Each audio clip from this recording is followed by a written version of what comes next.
TikTok is facing a ban in the US, and that could be bad news for media companies. That is, media companies that are on TikTok. Welcome to Newspeak. I'm Holly Kellum. So you may have heard that Biden just signed a bill that would either force TikTok to be sold or face a ban in the US. U.S. app stores will be banned from carrying TikTok in 270 days unless its Chinese owner sells the video sharing platform after Congress passed a security package that includes measures to counter threats from China. The reason TikTok poses such a national security threat is because it's owned by a Chinese company called ByteDance Limited.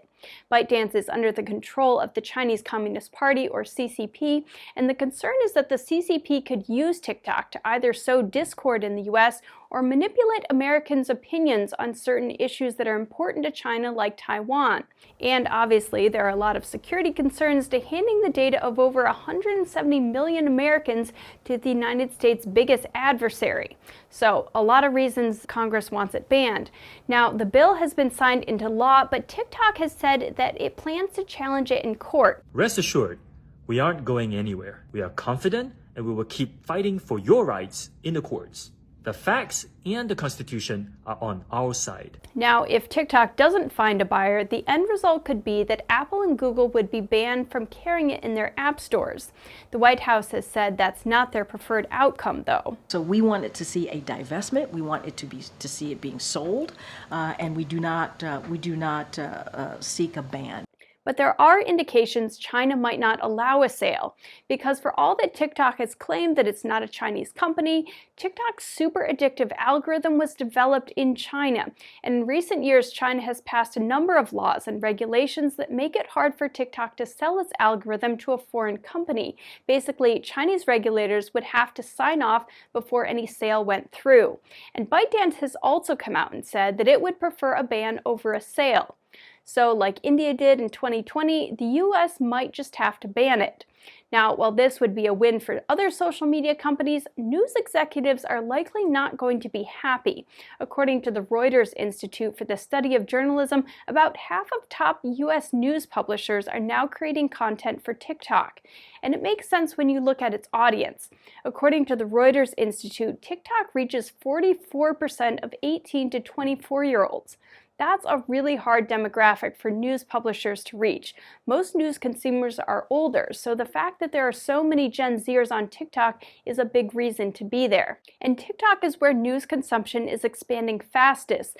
The share of TikTok users who regularly get news from the app has doubled since 2020, and that's a lot faster than any other social media company. Although the Reuters Institute does say that while mainstream journalists often lead conversations around news in Twitter and Facebook, they struggle to get attention in newer networks like Instagram, Snapchat, and TikTok.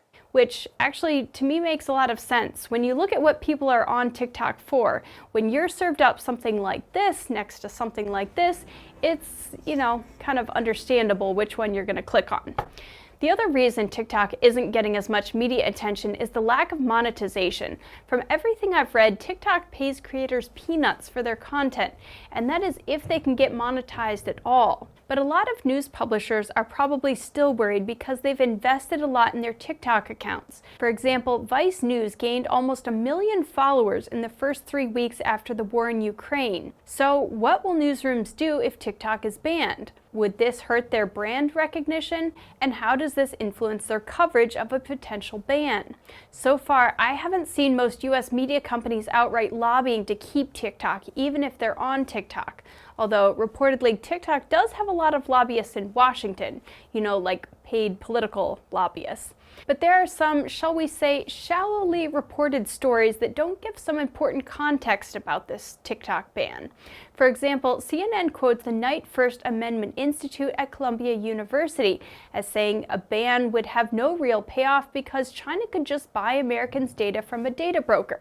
Well, that used to be true, but according to AP, the foreign aid package that the TikTok ban was tucked into includes a provision that makes it illegal for data brokers to sell or rent personally identifiable sensitive data to North Korea, China, Russia, Iran, or entities in those countries. Now, are there ways that China could get around this? Probably.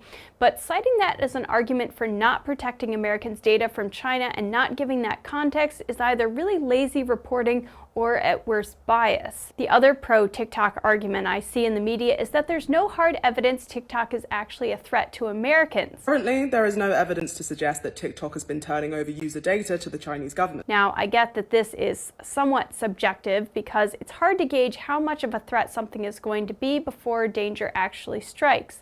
But there's actually a lot of evidence already out there if you're paying attention.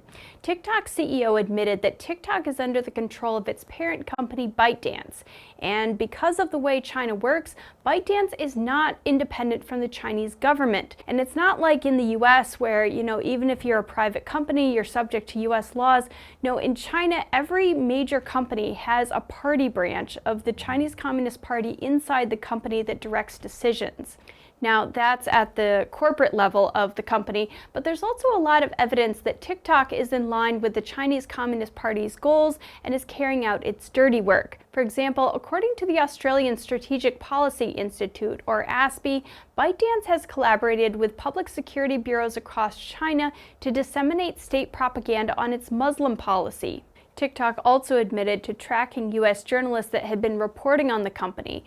Emily Baker White was working at Forbes when she said she was tracked by the company after she exposed multiple connections between the Chinese Communist Party and TikTok. A former employee of the company also alleged in a lawsuit that TikTok had been used by the Chinese Communist Party to track Hong Kong democracy protesters.